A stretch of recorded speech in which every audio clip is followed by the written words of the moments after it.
To my show, essentially what I do is I put together various types of information based on viewer generated topics. So essentially I have people, they contact me on Twitter, they contact me on Facebook. They're like, hey, Scientist Mel, I want to know a particular thing.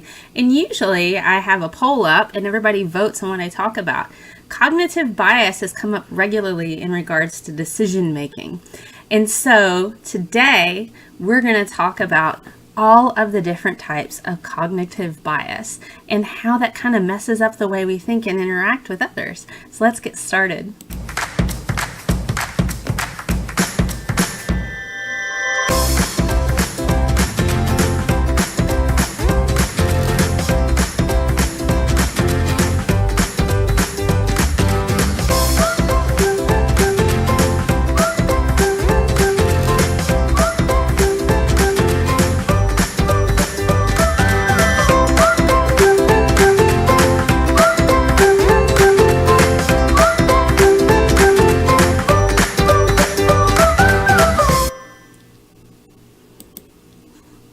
I always love my intro video. It's so much fun, and I have a lot of fun with it, so it's really cool that I get to have that. And I hope you guys like it too. So let's go ahead and get started on cognitive bias. And if you happen to be watching and you can't interact on my app, then you can always hit me up on Twitter if you have any questions, and I'll be happy to answer them when I see you. So use the hashtag #HeyScientistMel. So today is cognitive bias. So what is cognitive bias? Well, it's a thing that we all have. We all have various types of bias, and it's kind of a mistake in reasoning. It's an error in our evaluation of things. It's largely opinion, belief, and preference-based. So there's not a whole lot of fact when it comes to cognitive bias. A lot of our bias is based on our previous types of experiences. While it may have some fact kind of linked in there, it's kind of an umbrella type of, this always happens in this way. So you might be like, why do we have cognitive biases? Well, honestly, it helps us make quick decisions. We're able to calculate faster. We're able to develop a quick solution to a particular thing from previous experiences. It helps us develop the type of preferences that we have.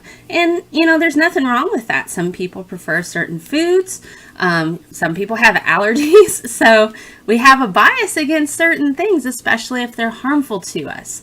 There's evolutionary value, and so we have survival-based decisions in the past that are associated with the types of biases that we have. So if you're a hunter-gatherer type of individual, you see a pack of hungry wolves in a corner, you'd be like, I'm probably going to avoid that and go this way because I know those are dangerous. So there is some value to having bias in regards to survival type of experiences. Now, where does it go wrong? What happens if we have bias that is out of check? We have all kinds of awful things that can happen. We have stereotyping. We have racism, sexism, bigotry, rash decisions that can be completely irrational to other people, might make sense to us sometimes. It's where we kind of herald opinion over fact. We can make bad health decisions if our bias is out of check, as well as life choices, bad financial decisions, and sometimes even some unreasonable risk-taking that we think is beneficial, but it's really kind of not if we don't take into consideration all of the information. Something that you guys might be familiar with, especially if you're on the internet. This is kind of a fun cartoon that I found from chainsawsuit.com. So you have somebody on the internet who's like, I've heard rhetoric from both sides. Let me search on Google. And then, you know, literally the first link that agrees with them, that's the one they go with. They're like, woohoo, I'm going to throw that study out there and talk to people because I found something that completely reinforces my perspective, but I'm going to ignore everything else. That's a type of bias that we associate with confirmation bias. So with confirmation bias, we're going to get into that here in just a minute. So I'm going to pull up all of these biases here, and I'm not going to make you memorize all of these right away. But these are essentially the 20 biases that I'm going to talk to you about today. But I'm going to break them down individually. We're not going to sit here and go through and make you look at the screen this whole time, because that would just be torture, wouldn't it? So let's get up what I want you guys to look at piece by piece, essentially.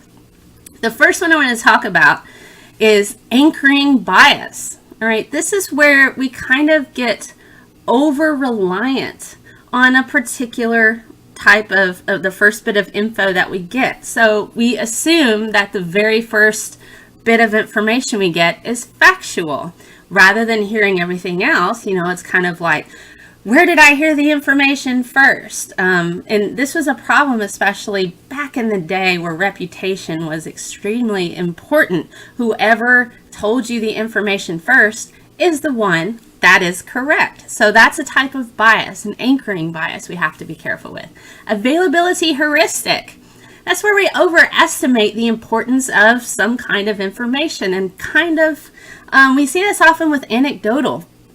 So we might have an individual who has a great aunt that smokes 3 packs of cigarettes a day, lived to be 100, and they didn't develop cancer. So you're like, well, my great aunt didn't get cancer from smoking cigarettes. Or my sister went to the tanning bed and never got skin cancer. Or a doctor might say, oh, you have Alzheimer's. And you're like, you know what? Alzheimer's isn't running my family.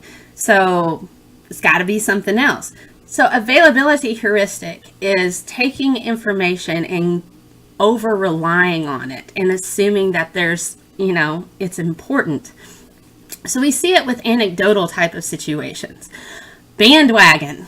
If you're not familiar with the bandwagon effect, then you probably haven't been on the internet and understand that there's a movement called anti-vaxxers. Bandwagon is so common. This is the protection in numbers, where the more people you see that believe a particular thing, the more believable it is, and how some people consider it to be true. Blind spot bias. This is probably exceedingly common, especially when you're dealing with people who are heavily bigoted. They think they have no bias. That's incorrect and scientifically impossible. Everybody has bias, but that doesn't make us bad people. That just means we have bias. So people who assume they have no bias whatsoever, that's a bias in itself. Then you have something called choice supportive bias. This is where you make a choice and it makes you happy. And it could be a flawed choice, but it still makes you happy, and so you kind of stick to it. So you might say homeopathy is a little bit of a choice supportive bias. Homeopathy, and I'll talk about placebo effect. If you make a particular choice, I'm going to drink this solution that has this much strychnine in it, and it makes me feel better. It makes me happy. I feel like I can do things. So even though it's a flawed choice, there's absolutely no medicinal value whatsoever in it.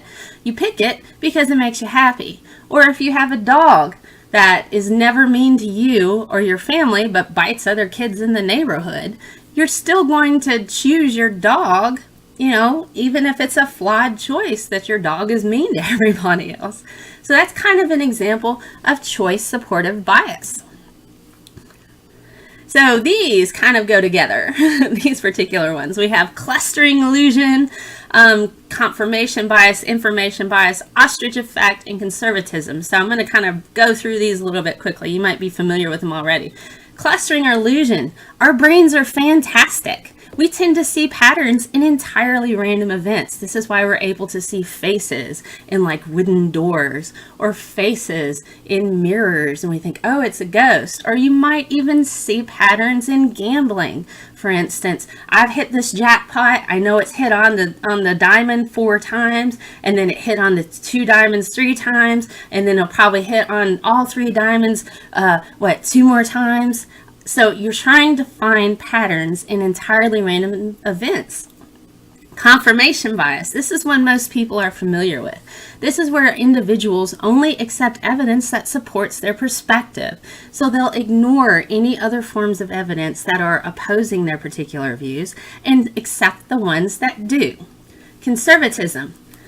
This is, we have always done it this way type of bias, where you think, and it's hard for you to shift from old information and accept new information. Just because something's always been done a particular way doesn't mean it's good, doesn't mean it's better, doesn't even mean it's more efficient. People used to think the earth was flat. Apparently some still do. And they also used to think the earth was the center of the universe. And so they were slow to moving away from that. That's conservatism bias, being unable to accept new information, but holding on to older information. Now, I know everybody here has been guilty of information bias, where you have an illness and you go and Google all of the symptoms, and then, you have cancer, AIDS, and a cold. So information bias is where you have too much information and it's not always good. So if you have a lot of information floating around in your head and you aren't particularly like a medical expert, you may diagnose yourself with all kinds of things that you don't really have. So less information is better in that regard. Ostrich effect. That is where we ignore dangerous and negative information. And, to be honest, a lot of the news can be negative and dark and not happy, and sometimes people don't want to look at it, and that's okay. Shut it off for a while until you feel better. But keep in mind, we can't ignore information because it doesn't make us happy. So that's a form of what we call ostrich effect. If it's something that we don't like, we still need to know about it. Outcome bias. We're almost done with the 20 biases. You guys are doing great. So these we see a lot, especially on the internet. If you get involved in any kind of internet debates, or people come into my messages and send me all kinds of information, they don't take into consideration everything. So this is outcome bias. This is where they make judgments based on the outcome and not how the decision was made. So for example, we can look at this in science. We look at how Watson and Crick discovered the helical structure of DNA, and you're like, yay, they discovered this, but they stole this lady's data.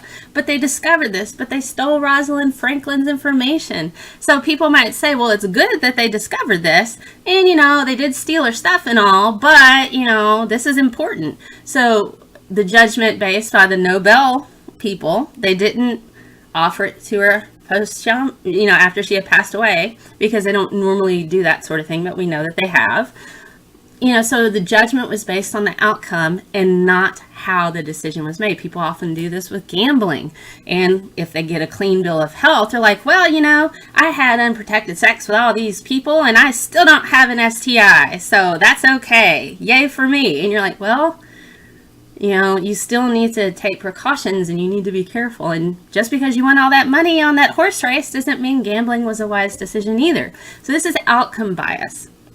We also have something called overconfidence, where people are too confident in their knowledge and abilities. We can often see this on YouTube and also in the form of the Darwin Awards, where people think that they're able to do something and they're confident they can do something, and then you have grave consequences in a lot of cases. But we also see this on the internet when people seem to think that they know more than experts. And sometimes experts, they have to keep that overconfidence in check because they don't know everything all the time either. So, we have a little bit on both sides there. I mentioned homeopathy. So the placebo effect. It makes me feel better, so it must mean it's actual medicine. No, if it makes you feel better, that's great, but you got to understand homeopathy has no medicinal value. So we've got to make certain that just because something makes us feel better doesn't necessarily mean it has any biochemical type of reaction actually going on. Some of you guys in IT or in app development or in any kind of tech-related fields may be familiar with pro-innovation bias. This is where you overvalue something in regards to its usefulness. New and shiny doesn't necessarily mean it's useful. So you could have a particular app or a particular online forum that you're like, this is going to be new and innovative, and it may not add any kind of value to what's already there in any kind of form. So that's overvaluing a particular usefulness of a particular thing when you know, just because it's new and shiny doesn't mean it's useful at all. Another thing that I like to look at, and some scientists are guilty of this, and that's recency. That's where you have latest information is not necessarily how it's always going to be forever. And science is a testament to that. It is constantly changing, and it's not changing in a backwards direction per se, but whenever you get new information, it should build on previous knowledge.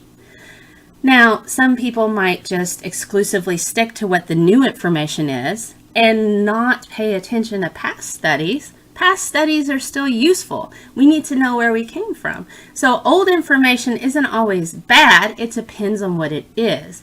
Me being an analytical chemist in regards to developing cancer tests, I customarily would not read anything beyond 5 years old unless it was like theory-based information that I needed to understand, like plasma and resonance, how a mass spec works. That's different. But innovating and developing new cancer tests, if it was more than 5 years old, it wasn't relevant for my research. So recency is important, but only in highly specified disciplines. And the last little bit, and then we've covered all the biases, and then we're going to talk about how are they used. So salience. Salience is a kind of a way of romanticizing things. This is where you focus most easily on recognizable features. Some people can romanticize death. They might think of death as, you know, some kind of phenomenal thing where death would be like getting mauled by a tiger, eaten by a shark. They don't think, I'm driving down the street and I'm going to die. Salience is focusing on recognizable features, romanticizing a particular thing without actually taking into account what its reality is. Selective perception. I used to have something that I used when I taught high schoolers called selective deafness. They'd only hear part of what I'd say and not all of it. Selective perception is something different. This is where our expectations influence what we see. We are going to tend to find fault in an opposing group more so than we are in our own group. So we see a lot of political debates, especially on the internet. Well, they'll be like, liberals are always doing this. Look at you, look at you, look at you. But they ignore everything going on in their own group. Or, you know, Republicans are always doing this and this and this. But then they ignore everything going on in their own group. We see this with different types of games. We can see this in football or soccer. You'll see one particular group say, look at the opposing team. They had, you know, they touched and grabbed that person over there. They tripped that guy over there. Look at that. But they don't see the own fouls in their own teams. This is selective perception. Stereotyping. This is where we can kind of get into the racism, sexism, you know, ageism, ableism type of thing. That's where we have expectations of a particular group or an individual to have specific qualities without accurate information. Oftentimes, an example of that would be seeing somebody with a handicap parking sticker.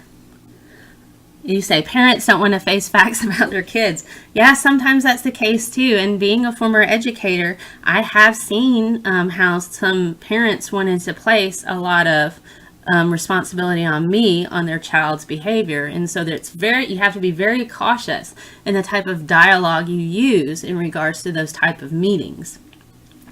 And so when we're looking at stereotyping, an example, you may not always have the information. There could be a woman who's able to walk from her car to the store, and she may have a handicap sticker, and some people will be like, oh, look at her. Why is she using, that's probably her grandmother's car, you know. How dare she take this, you know, handicap spot? She's faking it. For all you know, she might have asthma. She might have a particular muscle disorder where she can't walk long distances. Just because somebody has a handicap sticker on their car doesn't mean that they're unable to actually move or walk from their car. Maybe they can't do it for long distances. Not all illnesses are visible to you. So this is an example of stereotyping, or assuming a particular race or a particular gender is going to have qualities that you think are associated with that. This is where bias becomes exceedingly harmful and oppressive towards other people. So let's talk about survivorship. This is fun for me, especially for a scientist, because oftentimes I get people that pop into my messages and my ats that are like, well, science is all about this. It's all about succeeding and having this happen. About 99, I say maybe 95% of science is messing up all the time. Takes practice to generate plausible explanations. It really does take practice to do that. And there's nothing wrong with practicing it here and there at home sometimes, especially if you're a communicator. So in regards to survivorship bias, a lot of people tend to focus on the end product. We look at Einstein, E equals mc squared. It's a simplistic equation, and it makes total sense. But all of the failures and all of the people who failed trying to get this equation out, nobody really pays attention to that. Because we're wired for paranoia. Sometimes we can be. We can be wired for paranoia to a degree, so that comes to that evolutionary advantage of the fight or flight. But that's on a survivorship type, or, a survival type of basis. So when we apply it to social and work and intellectual conversation and engagement and making decisions based on our life that we have time to think about, that's when we need to kind of remove that bias. And so going back to survivorship bias quickly, people don't think about all of the failure. Some people may think it's easy being an engineer. I just do this math and I build this here. There's a whole lot of failure that leads to a particular product. It's just about resilience. You have to be resilient and come back to it. But people don't take into consideration just how much failure happens in science. As an old IT person, there are language biases. People who say one language is better than another. Yeah, so that could be the pro-innovation thing. So just because a new language pops up doesn't mean it's useful in regards to computers. It depends on the situation. That could be true too. And then the last bias is zero risk bias, where people are like, let's see, Edward de Bono has a graphic of backwards entrance. Hindsight is 2020. Yes, exactly. And so the last bias I'm going to talk about before we talk about how to identify our own biases and what to do about it is zero risk bias. There is comfort in certainty. People like to know they're 100% safe. They like their little bubbles of existence. They're like, if I step outside of this is, I might run the risk of something. So people want to eliminate risk, even if it isn't productive. So this is the zero risk bias, and we can see this in medical decisions. People might say, oh, wait, anti-vaxxers. If this has this little small amount of this preservative, that might be bad for me, or I might have a reaction to this vaccine, even though I have no family medical history of that, I'm not going to get this vaccine. They're worried. And they want that zero risk bias to where they want a particular medical treatment to be 100% safe. That is impossible. That is impossible because there are things that can happen that are outside the control of the doctor. So they prefer to have that zero risk bias, even if it is not a productive or even if it is a counterproductive decision to go and do that. So I'm going to talk about, let me jump back to center this here. I don't want to throw all those words at you. So something we've got to think about in regards to this. Biases are not individual. People think, oh, I have this one bias. You can have a whole lot of them and they can be grouped together. So an example, I've talked a bit about medical. Doctors practice on their patient clients. Yes, it is a practice. It doesn't mean that they're bad at it. It means that, Practice is important, but at the same time, they get additional training, but there are things that are outside of their control. So if we talk about medical decisions, you might have availability heuristic mixed with overconfidence and a blind spot. So let's say you don't have a history of Alzheimer's in your family, and you go to the doctor and you've been diagnosed with Alzheimer's, and then they say, well, your doctor, it's like you have early stages of Alzheimer's, and you might say, well, no one in my family has Alzheimer's. My doctor doesn't know what he's talking about. He doesn't know my family. We don't get sick like that. That's availability heuristic mixed with overconfidence in your family's genetics. In addition to, you might even not realize that you have your own biases. You just say, I don't have any bias in this. So that's an example of 3 different biases all combined together in one big old spot. You could have the bandwagon effect. And I mentioned the anti-vaxxers with that. They have not only bandwagon effect, if you've ever had any of them approach you, they also have confirmation bias. They pick studies that reinforce their perspective, and they ignore anything that is not part of their perspective. And they may also ignore their own negative or dangerous studies that are associated with not vaccinating your children. So that's the ostrich effect. So you have 3 different ones combined together just in that one particular spot. So these are some of the ways that multiple types of bias can compound on one another. Excuse me, I'm still getting over a bit of ickiness. So let's talk about where we see all of these particular things. It's like newbie computer learners trying to make the tech fixer responsible for their user error. Yes, user error is a real thing in IT. Oh, goodness. So let's talk about how these biases are used against you. Newmarket, Ontario, okay? So if we look at these biases, where do we see them and how are they used on you? It's rampant in the news and the internet. Now, the Associated Press do have articles on how journalists can eliminate bias, but they also say they kind of need bias too in order to appeal to the viewers. So news groups use bias in order to get you to listen to them. Advertisers rely on your various forms of bias, and they can do that through going against the ostrich effect. Excuse me, I'm sorry. And so they might say, look at this scary, negative, awful thing. This is how we fix it.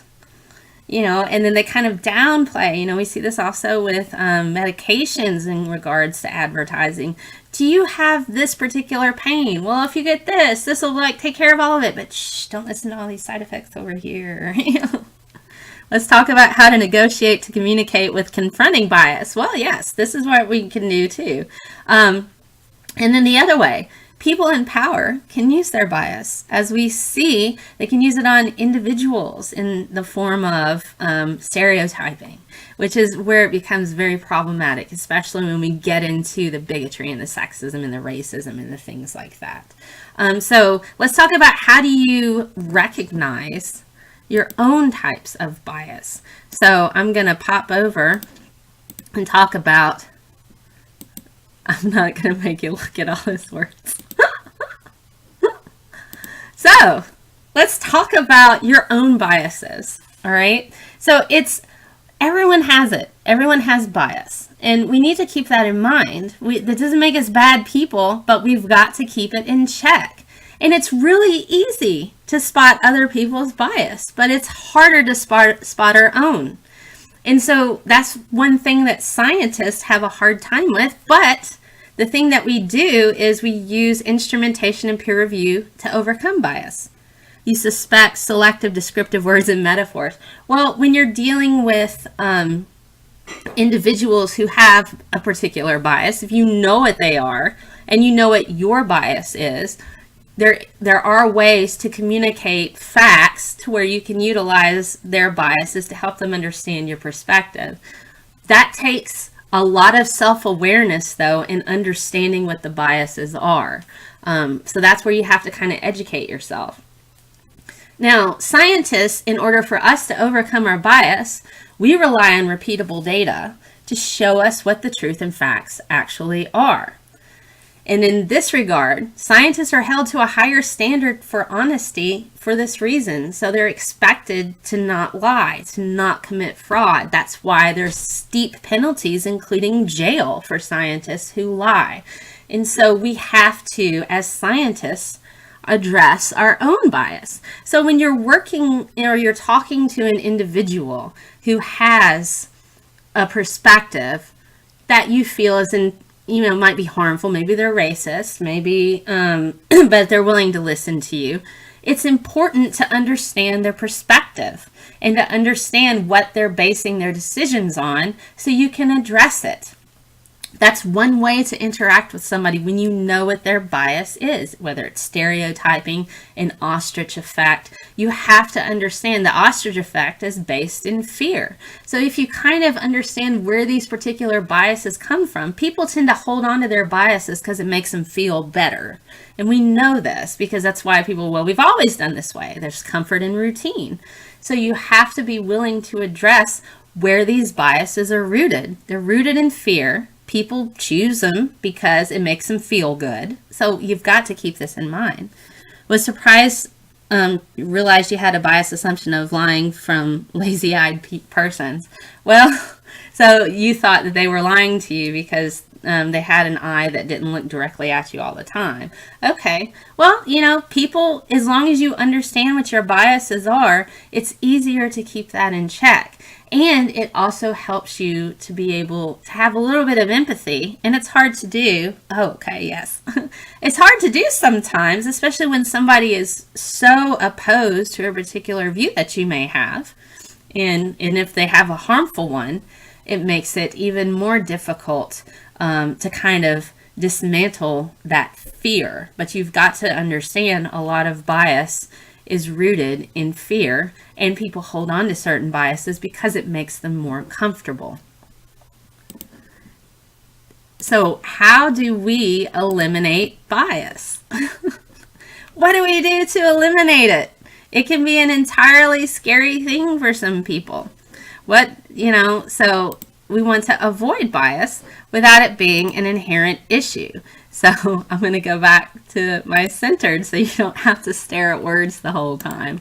Trying to do better with that. So what about bias? Some bias is okay. It's okay to have certain biases, especially in snap decisions where your life is on the line. That's important. Food preferences, TV, you might have a food preference because you don't like a particular type of food. Maybe it's made you ill in the past. Certain types of TV shows, maybe you avoid certain types of shows because they make you feel bad or you have bad dreams or something. So some bias is okay. But bias that's oppressing or harming other people is not. And so what you have to do is kind of take a good long look in the mirror. Self-awareness is enlightening for yourself, and it also helps you understand other people a bit better. Everyone has bias, and people assume that because they have bias, this makes them bad people. It doesn't. It makes us human. We have to have some forms of bias. It's part of our evolutionary development. What is the difference between gut feeling and prejudice? I'm going to talk about that. Prejudice is where you have time to make a decision. Gut feeling is primarily useful when you have snap decisions. For instance, as a woman, I've had to deal with all kinds of unsavory advances towards me when I'm walking down the street. And so I've learned my gut feeling because of my own personal biases. I don't like to be around large groups of men at a gas station near a car close to mine. So what do? I get on my phone and I pretend I'm on the phone talking to somebody. So maybe that will deter them. That's almost automatic now. So I have automatic reactions based on past experiences and gut feeling. That's a snap decision. All right. Now, if I have to deal with a large group of men at a gas station that I'm meeting there for whatever reason, maybe they're work colleagues, I have time to make a valid decision without having to rely so heavy on, is this safe or not? So that's much different. Hitchhiking snap judgment is handy. But if you have time to make a decision, that's far different than making a snap decision where your life is based on the line. That's kind of where your gut does kind of play a role, and gut instincts are good for making certain types of decisions based on whether or not you want to work somewhere. You might have had experiences in the past where a certain type of behavior that you've seen makes for a hostile work environment. Now, you might take that information, but you don't want to solely make your decision based on that gut instinct. You want to take other types of information and kind of formulate together and spend some time making a particular decision. Gut instinct should not be solely what you decide on any major decision. Choosing a teacher when you know nothing about the subject. Well, see, if you're going to choose a teacher at university, one thing you can do is talk to people who've had that teacher before. Various people. Look at what they teach on the internet, as far as like their syllabus. What do they cover? Talk to people. Were they available in tutoring? Were they able to meet outside of the class? You can get a large amount of information just from talking to other people who have had that teacher, and you can find forums about it on the internet. So it's possible to make a decision based on, mixing a little bit with gut information, but you don't want that to be your sole, the sole thing that you base your decision on. You need to get other forms of information. And so,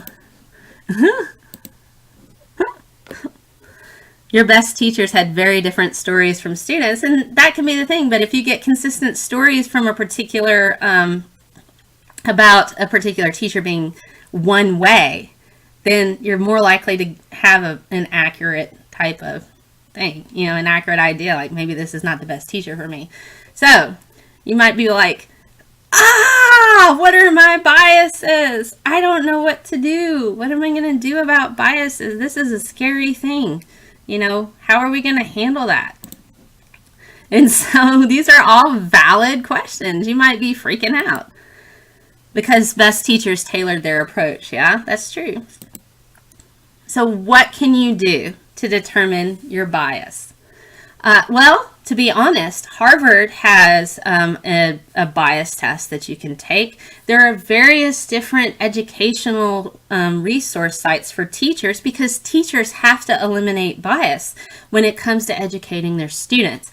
Me being a former teacher, I had to work and learn what my own biases were in order to address them. So as I was instructing and grading, I had to have a rubric that I followed every time to where I didn't just go through and be biased based on a particular student. You're biased towards rebellion. Oh, okay. So if I had a rubric and then I found a student that misbehaved in my class regularly, I didn't want to dock them extra points for an answer, because they were acting up in my class. So you had to address what your biases are. So there's a lot of educational websites you can go to and take bias tests. And at the end of this presentation, I do have all my links available. I'll post these slides on my website, scientistmel.com, and you can go and click on those links and take these bias tests for yourself. Now, don't get offended by your bias. If you have a bias that you find is personally that offends you, oh, you're welcome. If you have a bias that is offensive, you're like, oh my gosh, I'm a little bit sexist. I really, I have a bias towards, giving, spending and doing stuff more with guys and helping them out more than I do women. I have a bias towards a particular race. Everybody has bias, and don't get offended by that. But what you need to do is address it and pay attention. Realize that you have a tendency to do a thing. There's a particular thing that you have a tendency to do. And so kind of keep that in check. Work to address it when you make your choices or when you're interacting with people, especially in the workplace or in a social situation. You can address those in how you talk to individuals and make certain that you're using mindful type of language, especially if you have a bias towards a particular race, gender, any of these. Age, there's ageism. Ageism is pretty prevalent. I don't think people realize that. And spend time making your decisions. That gives you a chance to address your bias and say, okay, I'm making this decision, or I'm trying to develop an opinion on a thing or a judgment on a thing. Make certain you have your biases in check. Say, okay, I have a tendency to get really angry about this particular thing here, and I don't want to read this negative information. That's the ostrich effect. Okay, you had to learn open-handed gestures on purpose. Oh, okay. So spend time making your decisions. Check your sources for accuracy. A lot of people don't do that. They think a particular news source is because they're like, this is always accurate. Well, not always. Sometimes news groups mess up and they say the wrong thing. So check multiple sources. And realize you don't know everything. And that's okay. I don't know everything either. And that's all right. And I got 4 degrees and I still don't know everything. I can't possibly know everything. So realize you don't know everything. Excuse me. The other thing we need to do, I'm sorry, I'm still getting over a cold. We have got to separate random events from predictable ones. Excuse me. Often a social mystery why people react the way they do. Indeed. But a lot of that can be from their various biases. So that could be a factor. We need to be able to recognize when an event is random and when it is expected and predictable. The more I learn, the less I know. That's entirely true. I have existential crisis regularly because, I learn a lot and I'm going, oh my gosh, I know nothing. And the other thing that you can do to help eliminate your bias, and especially when you're talking to somebody who has conflicting views from your own, look for those sources and look for any studies that contradict your particular perspectives or your judgments. That can be quite useful, especially if you're having to engage with people that have vastly different perspectives and views from your own, or if you have to work with somebody who's sexist or racist or ableist or bigoted. Try to see their point of view, look at their sources, look at studies that reinforce their sources so you can kind of arm yourself, and it'll also keep your own biases in check. For women, we must choose between being an authority and using rapport. Well, I don't know, but you have to kind of keep things in check and keep things in mind because not every woman is going to be responsive to any particular thing. So it's important to get all of your information before you act.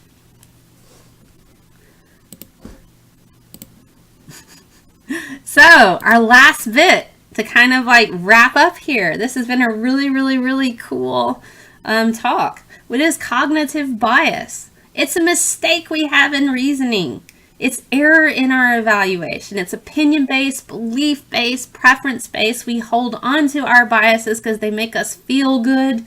They make us happy. They help us feel like we're safe. We have our zero risk bias, So these are comforts to us. So a lot of people, they hold on to these biases because they're comforting to them. But it's problematic because it can cause issues for other people when you're using them to make decisions and judgments outside of snap decisions that you have to make, that are survival skills and survival based. That's completely different. And that's what these biases are normally used for. And that's why we have them, is for that survival instinct. But when we're dealing in everyday life in a workplace, or if our job is based in science and we have to teach, we have to keep these biases in check so we're more effective that way and we don't cause problems for other people. So what do?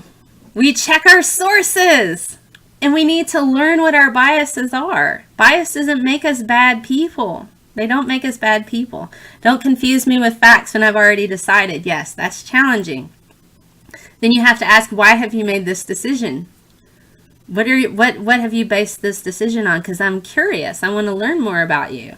So you can kind of go with that. You need to generate a space where a person feels safe to talk to you as well. That's another thing. We also can see these types of biases used, in predators. And something I didn't mention here, but I have on my podcast on episode 6, which will be live soon for the general population. It's always early release for my patrons on Patreon, is predators can use this, and they rely on biases to hurt their victims and to actually rally other people to go against their victims. So that's something that you have to kind of keep an eye on. Advertisers use biases against us. News groups, people in power use biases against us.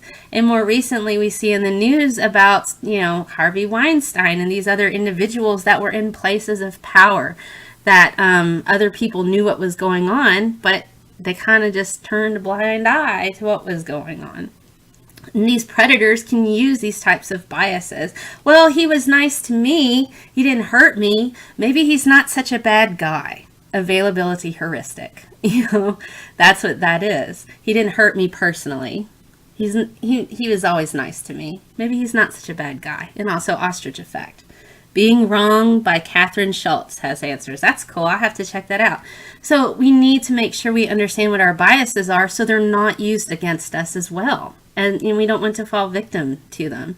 So that's where you get into a dangerous situation where you can have somebody who's manipulative and harmful can use your biases against you. So if you understand what they are, that kind of arms you against that. Now, that doesn't say that you're blamed if you're hurt because of your biases. The blame goes on the person who hurt you. But it's helpful to know what they are so you can understand yourself better and kind of protect yourself, and also not to be used by somebody who would use your biases to hurt somebody else, because that can happen too, especially with narcissistic type of personalities. But that's another chat. So seek opposing views, learn your biases, take your time in making decisions. You don't have to rush. They took the word gullible out of the dictionary. Oh goodness. And go to experts. If you're not certain about a particular thing, seek out experts or individuals who can put you in contact with them. Gaslighting. Yes, gaslighting is a common tactic by narcissists. And they prey on people with very specific biases, and they use those biases, but we can talk about that another time. So, this has been a pretty fun talk. So I'm going to show you all of these links that I've got. And I won't make you memorize them all. But if you go to my website, scientistmill.com, I'll have these as hyperlinks in the form of a PowerPoint. You can pull up everything that I've shown you here. You can look at my notes. You can click on all of this information I have available to you on how to address your biases, how to find them, and how to keep them managed. Thank you. I'm glad you love the subject. So that's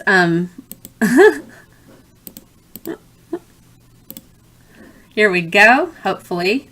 I want to take a moment to thank my patrons. I'm on patreon.com. My patrons have allowed me to be able to up all of my tech. I'm able to get a website just for science communication. I write things on there. I have an audio podcast now because of my patrons. They have access to rewards. So Tony, Lauren, Anonymous, Mark, Jen, Carl, Melanie, Anthony, Paula, Carrie, Keith. I'm just biased. Zachary, Patrick, Tony, Graham, Tristan, Jennifer. One of the things on my Patreon account is I always thank my patrons. That's one of the things that I do every show. And they get a call out, a shout out on that. They also have access to rewards, early access to my podcast. They get a week in advance. They also have original artwork, and they can get original artwork printed out and sent to them as one of the rewards. They're helpful to me, and they allow me to be able to do what I can do here. So where can you find me? Everywhere on the internet. Primarily scientistmill.com, but my Patreon, Periscope, YouTube, Facebook, We're biased towards our contributors, of course. Well, they're kind to me and they do help me and they're able to help me do what I do here. But that has been the science of cognitive bias.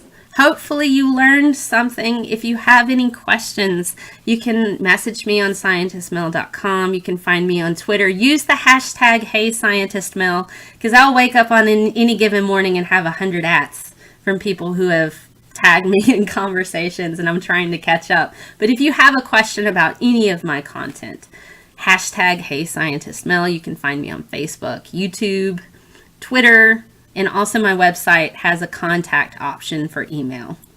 Huge, indispensable topic. Yay! I'm so glad you guys enjoyed it. So I hope you have an awesome Saturday. And if you missed this one, I will post it on YouTube, so fear not. Thank you. I'm so glad you enjoyed it. Have a good day. Bye.